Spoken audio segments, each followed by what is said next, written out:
Yo, what's going on, man? Welcome into the ChrisBeCappinn Show. Today's video will be all about Game 3 of the WNBA Finals that will take place on Wednesday night. Wednesday night, right? Yeah, Wednesday night, the 16th of October. We'll jump right into it, man. Right into it. Sets up for a beautiful Game 3 with New York winning Game 2. Bouncing back. We did cash a New York first half bet. Also had the under on the screen on the short list, and after a very strong first quarter, I think the total went all the way up to like 172.5, but it still finishes under the total of 163, I think it was. So game one was total sitting at 160, I think it was, and it goes over, of course, because of overtime. And then game two, 163, and the game goes under. We see both teams play really, really elite defense. I want to talk about the total. I want to talk about the side. I want to talk about two player props. Let's do just that. 14-9 in the WNBA playoffs, up just under 5 units, and hopefully we can finish strong, man. Hopefully we can finish strong. It's been a very good, rocky but good WNBA season for the people that's been following along, and the members who've been tailing the looks. We are up a couple units. Just a reminder real quick, these NBA previews are going off left and right, man. I've actually finished up all of them. They'll be posted between the time you see this video and tomorrow. The only ones that aren't posted yet are the Washington Wizards, Denver Nuggets, the Toronto Raptors, Dallas Mavericks, and the Pelicans and the Hornets. All three of those videos will drop before tomorrow ends for people that are interested in the NBA previews, because as you guys can see on Friday, preseason comes to an end. A lot of teams finishing up the preseason tonight, and NBA right around the corner. Starts next Monday, I think. So super excited for that. Let's jump right into the game four that we got on the board here. So we got the Minnesota Lynx at home. They're getting 2.5. This line actually opened at 1. Liberty was only laying 1 point. I saw the money line sitting at like minus 120. I was like, nobody will really touch it. It'll stay the same. That's what I'm seeing on Sunday. Total hasn't moved at all, sitting at 160.5. But this line has continued to get hit up. I see it all the way up to 3.5 on some books. Money coming in on a couple of these player props as well. Let's dive into it. So first thing that jumped out to me, and I'll full discretion, I do have the members know I've been talking about it on the show. So if you've been watching, you've been tuning in, I got a future ticket on the Liberty 2-unit play on them to win the championship. And I was a little nervous after game one. I'm still a bit nervous because the Minnesota Lynx are a really good basketball team. However, in this matchup, the Liberty, it doesn't really scare me too much that they're on the road. And the reason why is this. The Liberty were the best team in the WNBA this season on the road.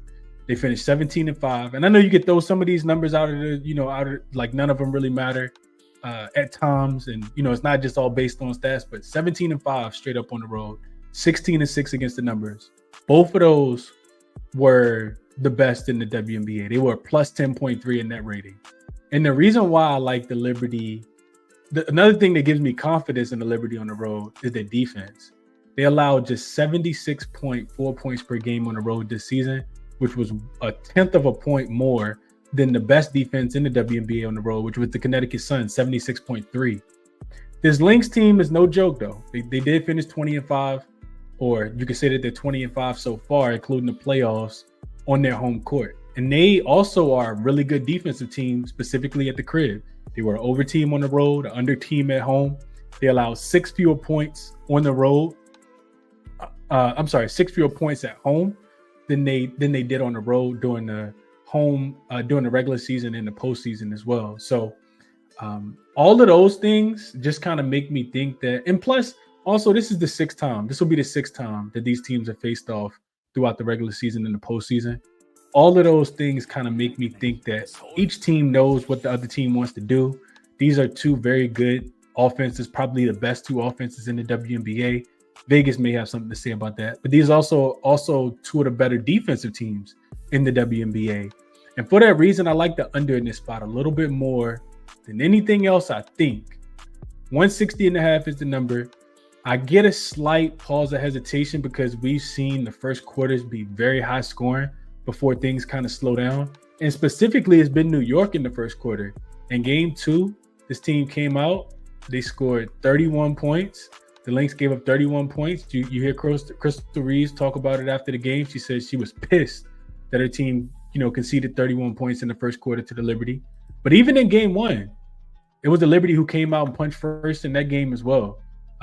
32 points in the first quarter in that game before, they didn't score 24 points in any other quarter, in game number 1. And offense really started to slide in the second half. So as much as I want to play the under, now, I do think we probably get a better number live at the end of the first quarter. These are elite shot-making teams. We got to just keep that in mind. But the other things that really so the under is the play on the total for me. I'm not looking towards the over at all. The other things that really jumped out to me was, I just kind of looked through the team stats. Minnesota, and I'm getting into the side now. So, you look at this here, and it might be a little bit of blur there, but this is just the team stats for game 2. Minnesota shot 45% from the three-point line. I think it was 40 or 45% from the three-point line in game 1. And, they were able to win that game. Their bench doesn't play nearly as well. Natisha Heidemann doesn't play nearly as well. Misha Hans-Allen doesn't play nearly as well. And they shoot just 30% from the three-point line, only 6 for 20 from the three-point line. They also get dominated on the boards, 34-27. And they got doubled up on the offensive rebounds as well, being out-rebounded 10-5. So they got – and I think all of those things are, no matter how hard Minnesota plays, New York is just a lengthier team. And I think the Liberty, knowing that they gave away game 1 the way that they did, I think they'll have the same intensity that they did in game 2, trying to steal home court back. Like, this is not a letdown spot, in my opinion, for the New York Liberty. I know that the Lynx are going to play hard, but the Liberty got to get this game back. You don't want to go down 2-1 and then you get a Lynx 2 chances to win, the last game that they would need to win this series. And the other thing that I want to point out real quick is just that, even though Minnesota has a ton of depth, some would argue that they have more depth than this New York Liberty team. It kind of feels like the Liberty have a little bit more in the moment. In game 1, it was feverish. And I'm talking about like non-essential. And the way I see things is that, Jacquel Jones, who has the best advantage, in my opinion, in the matchup, Jacquel Jones, Sabrina Ionescu, and Stewie are the big 3 for this New York Liberty team. But in game 1, it was Phoebus who came off the bench. She had 17 points. She had 5 threes to go along with Courtney Vandersloot, who also had a big game. She had 8 points, 6 rebounds, and 4 assists off that New York Liberty bench. And then in game 2, outside of Sabrina, Stewie, and Jacquel, it was Benajelini Hamilton who turned back the hands of time. And, this is her best game that she had since she had that, that procedure done on her knee during the Olympic break. She had 20 points and hit 4 threes. She was 4 for 6 from the three-point line, hit big shot after big shot for this Liberty team. Sabrina didn't really do much, specifically in the second half. I think she did start the game off with 12 points or 14 points in the first quarter. And, the other thing I want to mention just real quick before I jump into the side, well, just give out the play that I'm liking, is the fouls. So, I think it was Nafisha Collier who was, being questioned after the game, talking about the level of physicality, because she got in foul trouble, talking about the level of physicality for both teams, and how, it kind of changed after halftime. And to that point, I think, there's some validity there. But also, if you look at the fouls, I mean, it's right there, about 4 lines up. The fouls was dead even, 15-15. New York Liberty got called for just as many as the Minnesota Lynx did. And I think the refereeing has been poor, very poor. WNBA refs in general, I don't know if they don't get paid enough, but it just feels like it's bad officiating every single night. These girls go through domestic violence, they get hit so hard. And, it's never anything called. And that goes for both sides. So I do kind of feel like as long as it's officiated fairly, that'll favor New York as well. And I don't think that, there was significant foul call difference. Like I said, 15 both ways.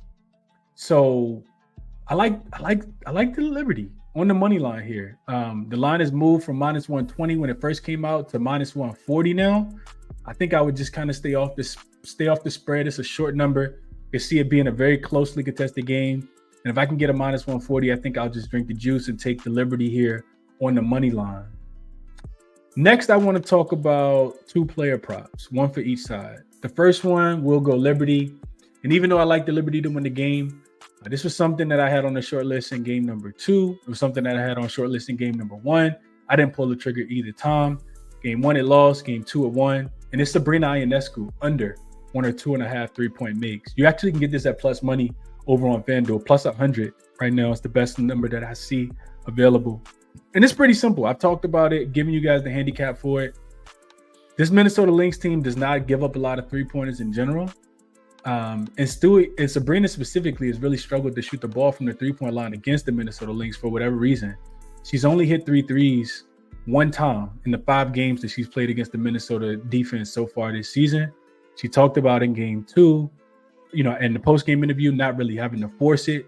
They just switch out on her and take away the 3-point shot the same way that the New York Liberty do against the Minnesota Lynx, not allowing a lot of open 3-point shots either. Both coaches know, both sets of teams know that the other team is really good at shooting threes, so you can't give those opportunities.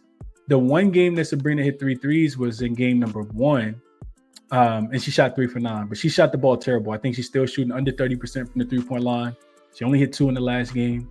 So I think, at plus money, Sabrina to stay under her 2.5 threes makes a ton of sense here to me. So that's the player prop that I like most for the Liberty side. I think, a player prop on Jacquel Jones, if she can stay out of foul trouble, getting the bonehead fouls, that's absolutely in play. And then a play on Stewie. Stewie just seems like she's playing with another level of intensity right now. And even though she has a really difficult matchup with Nafisha Collier, who won Defensive Player of the Year, there's no way I'm betting against Stewie. She looks super aggressive. She's shooting the ball. She's shooting the 3. They're actually starting to fall. She's probably the second best rebounder on the floor outside of Jacquel Jones. And she's dominant. She has 7 steals as well, broke a WNBA record, I think, the other game. So those are other things that I considered but didn't quite pull the trigger on. On the opposite side for this Minnesota Lynx team is Courtney Williams. Kind of no-brainer here. Her over, you can combine her points and assists over on FanDuel. It's a little juicy at -128, but it's a simple handicap here as well. With Fee drawing Stewie, who has a 7'1" wingspan, someone else has to step up and play well for the Minnesota Lynx. And that has been Courtney Williams throughout the first 2 games of the series. I think she has the best chance of doing so again in game 3. And even in game 2 when they lost, and they only scored, what was it? Like 66 points in that game. She still had 15 points and 8 assists. So she cleared this, 18.5 points and assists pretty easily. In the 6 games that they've matched up so far, she's over in 4. So 4-6, which is what? I don't know. 4-6, whatever that math is. And 3 straight, she's actually going up and over the number as well, including both of the playoff games, games 1 and game 2. She had 23 in game 2. I just mentioned that. So 18.5 kind of feels like it's still a bit of a bargain, and the books haven't adjusted quite yet.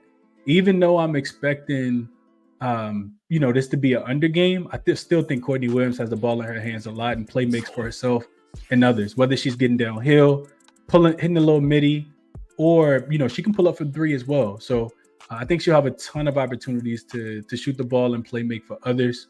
So I like Courtney Williams. Haven't pulled the trigger on either player prop, but Sabrina under her 2.5 threes and Courtney Williams over her 18.5 points plus assists make the most sense to me. So just a quick recap.